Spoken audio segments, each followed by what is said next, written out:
Јас повеќе пати потенцирав, ова не е лична битка помеѓу мене и Димитар Спасевски. Ова треба да биде една институционална битка, односно битка на Дејан Блажевски како советник во општина Охрид и одговорното лице. Меѓутоа, Димитар Спасевски посегна по еден од добро познатите механизми на оваа власт и личеше буквално на го потковале конјот, па и жабата кренала ногата, иако тие кои што во Скопје од редот на Сашо Мијалков, кои што бараа по 10.000 евра одштета, секретарот Спасевски од мене бара за сопоставено советничко прашање 5.000 евра одштета. Се надевам дека ќе свати дека не е добро да ги следи примерите на луѓе обвинети за сериозен криминал. Јас тогаш реков казните од овие институции ги доживувам како награда,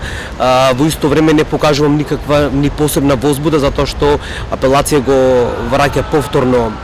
на разгледување случајот за лизгалиште. Потенцирам дека веројатно во ова судство, неверојатно, туку сум убеден дека секогаш постојат во секој институција професионалци кои што совршено си ја работат, односно не се нити опозицијски, нити суди на власта, како овие Сваровски, туку се суди кои што постапуваат соодветно според позитивните законски прописи во Република Македонија. Случајот лизгалиште е еден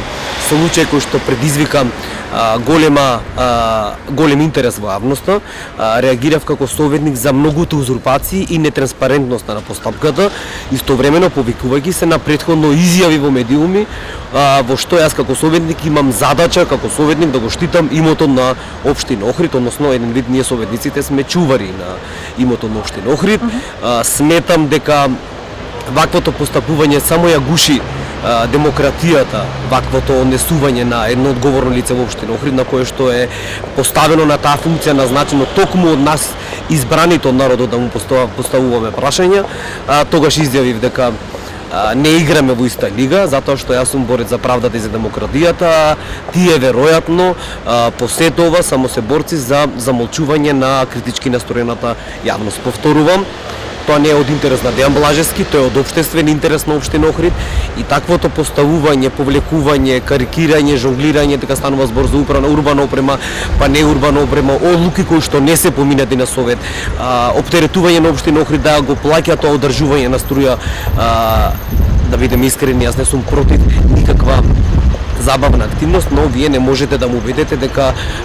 од некој кој што се занимава со продавање, не се однесува на никого на дрога, само карикирам, треба да му го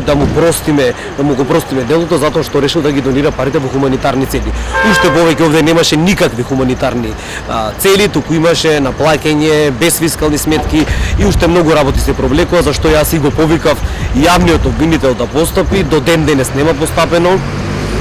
Добивав и закани по живот, меѓутоа тоа е неважно. Тогаш јавното обвинителство веднаш ми одговори дека тоа не се закани по живот, не најде за сходно да одговори за овој случај кој што веќе мислам дека е трета година се влечка низ овие судски лавиринти, ја чека својата разрешница. Благодарност сепак до професионалноста на судиите кои што знаат и тоа како одговорно да се ја вршат работата, но повторувам, мене тоа не ме возбудува, ништо не ме изненадува од подмитливи суди,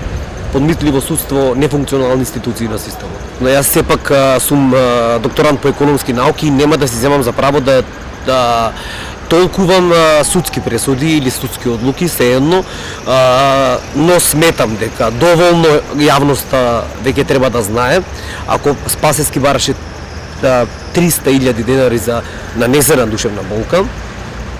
судот му досуди тука 20.000 денари само, што значи дека тоа е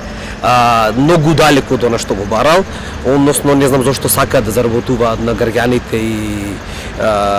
на избраниците на народот, а само апелација со тоа што го врати на повторно разгледување случајот кој што почнува одново, уште повеќе потврдува дека